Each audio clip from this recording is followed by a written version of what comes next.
चलिए सबको नमस्कार। आज जो हम लोग हैं वो बीएसएससी जिसका एकदम लास्ट कड़ी में है, 2 दिन बाद एग्ज़ाम होने वाली है। तो हम लोग कुछ बीएसएससी के बारे में जानेंगे। क्योंकि बीएसएससी जो एग्ज़ाम ले रही है अभी, सचिवालय सहायक का जिसमें पोस्ट है, जिसमें योजना सहायक का पोस्ट है, ये बहुत अच्छी जॉब होती है। और बिहार में हमको लगता है बहुत ज़्यादा फॉर्म इसका गिरा था और इसकी एग्ज़ाम कल 2 दिन बाद होने वाली है।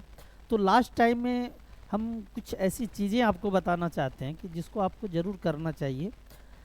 बीएसएससी के एग्ज़ाम जो होते हैं वो बहुत हार्ड क्वेश्चन ऐसा नहीं पूछा जाता है, क्वेश्चन सामान्य होते हैं। तो उसमें जो महत्वपूर्ण चीज़ें होती है कि वो बहुत सावधानी से आप उसको बनाना है।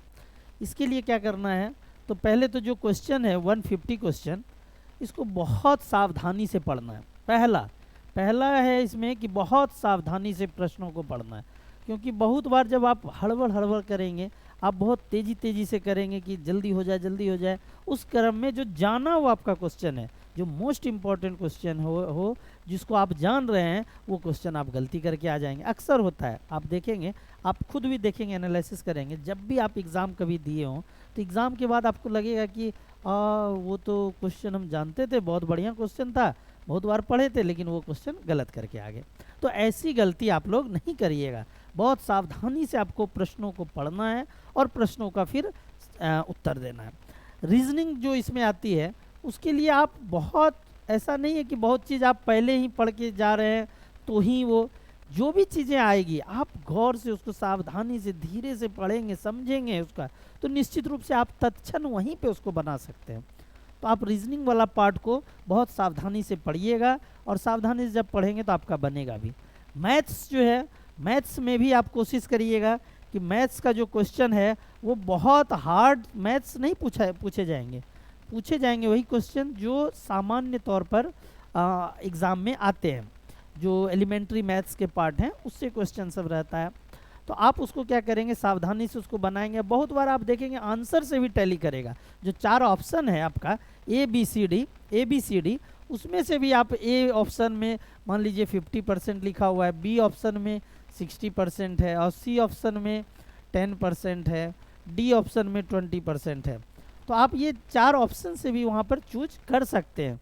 आप बहुत सावधानी से वहाँ भी देख सकते हैं। तो मैथ्स और रीजनिंग सावधानी की चीज़ें हैं। उसके बाद जो करेंट की एक करेंट अफेयर्स है, बिहार से रिलेटेड कुछ क्वेश्चन रहेंगे, बिहार से रिलेटेड, और जो एक जीके जीएस, जनरल नॉलेज और जनरल स्टडीज़, ये प्रश्न ज़्यादातर रहेंगे। जनरल साइंस से रहेंगे, साइंस से भी रहेंगे। तो ये चीज़ों को जो आप जानते हो उसी को मारना है, जो नहीं जानते हो नहीं मारना है। लेकिन आप कोशिश करिएगा कि उन जो ऑप्शंस से हैं, ऑप्शंस को पढ़ के भी उसके तालमेल को देखते हुए आप प्रश्नों को बनाना चाहिएगा। और इस तरह से अगर आप बहुत सावधानी से, स्थिरता के साथ, समय प्रबंधन, टाइम मैनेजमेंट, देखिए टाइम मैनेजमेंट का एक बहुत बड़ा रोल होता है। टाइम मैनेजमेंट बहुत, आप बहुत कुछ जान रहे हैं, बहुत अच्छा जान रहे हैं, लेकिन अगर टाइम मैनेज नहीं कर सके आप कि कैसे कितना समय में उसको बना डालना है, तो वो दिक्कत हो जाएगी। अगर मान लीजिए कोई हार्ड क्वेश्चन आ जाता है तो उस समय आपको बहुत परेशान नहीं होना है, बहुत परेशान नहीं होना है। बहुत हार्ड हो गया तो कुछ क्वेश्चन एग्ज़ाम के दौरान ऐसे पूछे जाते हैं जिससे कि आपको लगेगा कि हाँ जो है ये बड़ी हो गई, तो आपको उसको उसी समय छोड़ देना है। ये चालाकी करनी है। हार्ड क्वेश्चन है, नहीं बन रहा है, छोड़ देना। आगे के प्रश्न, क्योंकि मान लीजिए कि 150 में हो सकता है 5 क्वेश्चन इस तरह का हार्ड हो, बाकी तो 145 क्वेश्चन आपके बनाने लायक है, तो आप उस 145 पर गौर करिएगा। ठीक है, तो ये चीज़ देखना है कि टाइम मैनेजमेंट आपका बढ़िया हो, आप प्रश्नों को बढ़िया से पढ़ सकें। ठीक है, प्रश्नों को आप बढ़िया से पढ़ाई उसका पढ़ सकें, यहाँ क्या लिखा हुआ है, क्या खोज रहा है। ठीक है, और उसी अनुरूप आप बनाएं।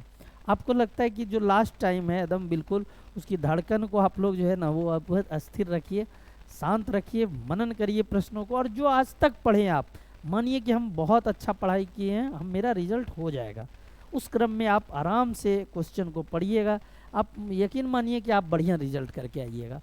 लेकिन अगर आप ये धड़कन में जाइएगा, लास्ट भी कुछ पढ़ लें, हड़बड़ करके एग्ज़ाम दीजिएगा, तो 10 क्वेश्चन आपका गलती हो जाएगा, ऐसा मेरा मानना है। तो कोशिश यही करना है कि प्रश्नों को सावधानी से पढ़ें। जो जटिल प्रश्न हैं उसको बाद में देखेंगे, बाकी क्वेश्चन को पहले बनाएंगे। रीजनिंग से रिलेटेड क्वेश्चन बहुत हार्ड नहीं होते हैं, आप रीजनिंग से रिलेटेड क्वेश्चन को आप बनाइएगा तो हो सकता है वो बन जाए, ठीक है। सावधानी उसमें बरतनी है आपको।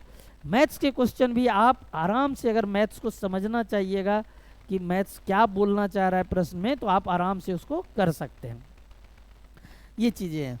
आपके जो करेंट के से क्वेश्चन है, बिहार से क्वेश्चन है, ये क्वेश्चन देखिए, आप बहुत जो चीज़ आप कभी पढ़े नहीं है, अंदाजी टक्कर मारिएगा तो उसमें फिर आपको दिक्कत है, तो आपको वो नहीं मारना है। लेकिन जो लगे कि हाँ ये आंसर हो सकता है, उसमें 4 ऑप्शन में भी कभी कभी हम लोग जैसे चूज करना होता है, तो उस 4 ऑप्शन में चूज करते हैं हम लोग कि हाँ ये दोनों तो नहीं होगा, एलिमिनेट करते हैं, और ये 2 में से एक होगा। तो वैसे जो लगे आपको कि ये दोनों 100% नहीं होगा और यही दोनों में से एक होगा, वहाँ पर आप रिस्क ले सकते हैं, वरना रिस्क आप नहीं लीजिएगा और मन से एग्ज़ाम दीजिएगा, ठीक है। सारा मन झिझक दूर रखिएगा, मान लीजिएगा कि ये लाइफ का आपका अंतिम एग्ज़ाम है और एग्ज़ाम में पूरी तल्लीनता, पूरी 100% हम लोग उसमें देना है, ऐसा मन में लेके चलिएगा, ठीक है। अगर पूरी मन से कोई चीज़, कहते हैं ना, पूरी मन से कोई चीज़ को आप सोचे तो सारी कायनात उसे मिलाने की कोशिश करती है। तो पूरी आप तन्मयता से उस प्रश्नों को, सारे प्रश्नों को मन से देखिएगा और मन में कोई डर फिक्र मत रखिए, जो होना होगा सो होगा, उसकी चिंता ना करते हुए आप प्रश्नों को बढ़िया से पढ़ के बढ़िया से एग्ज़ाम दीजिएगा, ठीक है। आपको थैंक यू।